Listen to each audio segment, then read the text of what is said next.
If you're buying a home, you need an inspection. Stick around to find out what to expect from a home inspection.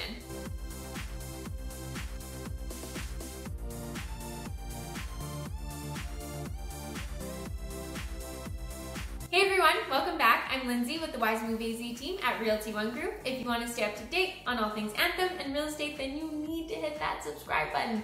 Pro tip, you're also going to want to hit the little bell icon so that you're the first to know when our new videos are posted every single Thursday. If you're thinking about buying or selling a home, you may have questions about the inspection process. As your Anthem, Arizona realtor, I have been involved with a lot of home inspections, so I'll happily give you an idea of what's typical here in Arizona. Also, at the end of this video, I'll give you access to our cheat sheet, 10 questions to ask a home inspector before hiring them. So stick around. It's so important to us that our clients understand the inspection process and what to expect early on. Some surprises are fun, but trust me when I tell you home inspection surprises are not. So first things first, what is a home inspection? A home inspection is a professional inspection of the property to determine its condition.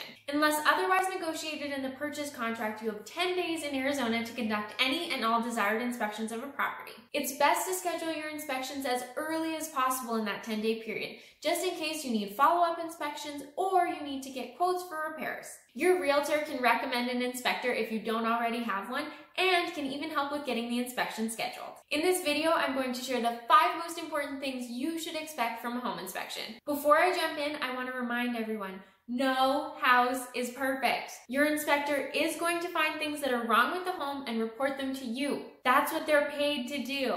That does not mean you should run away. In fact, the opposite is true. If your inspector comes back and says there's absolutely nothing wrong with the home, then you should run away from that inspector. You can always ask the seller to correct items found in the home inspection, or if it's just way more than you can handle, you are not obligated to proceed with the contract. So what are the 5 most important things you can expect from a home inspection? Number 1, a meeting with your inspector. Typically, your inspector will spend a few hours inspecting the home and then will ask you, the buyer, to meet them at the end for the wrap-up. During this meeting, ask questions. I know it sounds cliche, but there are no silly questions. This is your future home we're talking about, and you need to understand anything that may be an issue going forward. I also like to encourage people to walk around and look at the things the inspector has noticed, even if it means getting on your hands and knees to look at a crack or climbing up on the roof to look at a broken tile. I'm just kidding. Do not get up on the roof. Your inspector will send you photos of any roof issues. But seriously, be involved as you possibly can during this meeting with your inspector. They're there to help you, so make the most of their experience and expertise. Number 2, a better understanding of the home. You can and should expect to have a better understanding of your future home following the inspection. Your inspector should be taking the time to show you where things are that they inspected, especially the important things like the main water shutoff, the cleanouts, and the breaker box. Trust me when I tell you, you don't want to be looking for the cleanout when your house is backing up with dirty water. Been there, done that, it's gross. If they don't show you where these things are, just ask. Number 3, an idea of the lifespan of the fixtures. Many inspectors will comment on how certain fixtures are doing given their age and perceived maintenance. They may comment on things like the roof, appliances, the heating, ventilation, and cooling, the exterior paint, and more. Now, these are not necessarily things that you can or want to ask the seller to repair, but they can be really valuable in helping you prepare a budget as the new owner of this home. For example, if the inspector tells you the AC likely only has 5 more years of useful life, you can start saving now so that you're well prepared when the time comes to purchase a new one.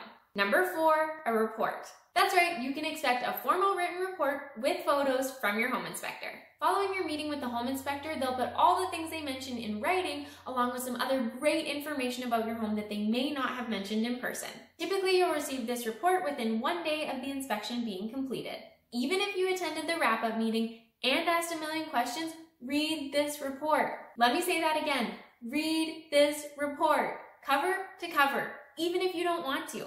This report contains valuable information, and it's been put together specifically for you so that you can make the best decisions possible. If there's anything in this report that you don't understand, call your inspector and ask for clarification. Last but not least, number 5, food for thought. Your home inspection is such a valuable piece of the home buying process, and it can give you a lot to think about. This is the starting point for your negotiations in the BINSR process. If you're thinking, what the heck is the BINSR process? Don't worry. We're going to be tackling that in way more detail in future videos, so make sure you hit that subscribe button and the bell icon so that you're notified when those videos come out. Fixtures stands for Buyer Inspection Notice and Seller's Response. This is essentially where you, the buyer, can ask the seller to correct any items you disapprove of as a result of your due diligence period. The biggest thing you want to think about is what repairs do you need versus what repairs do you want. Ask yourself what repairs, if not done by the seller, would make you walk away from this home. For example, if the inspector notes that a light fixture isn't working properly, but you know that you're going to replace that light fixture when you move in to match your taste, don't ask the seller to fix it. If there's a repair you can do yourself and one that you can't, consider asking the seller to repair the one you can't. It's a game of give and take, and you want to try and put yourself in the other person's shoes no matter which side you're on. Be reasonable. So, what do you think? Do you feel more prepared to tackle the home inspection process? If so, throw me an I'm ready in the comments. Last but not least, if you're wondering how to pick the right inspector for the job, you may want to pop down to the description box below and snag your copy of our cheat sheet, 10 questions to ask a home inspector before hiring them. If you enjoyed this video, let me know by hitting that like button, subscribing to our channel, and sharing this video with your friends. See you next Thursday.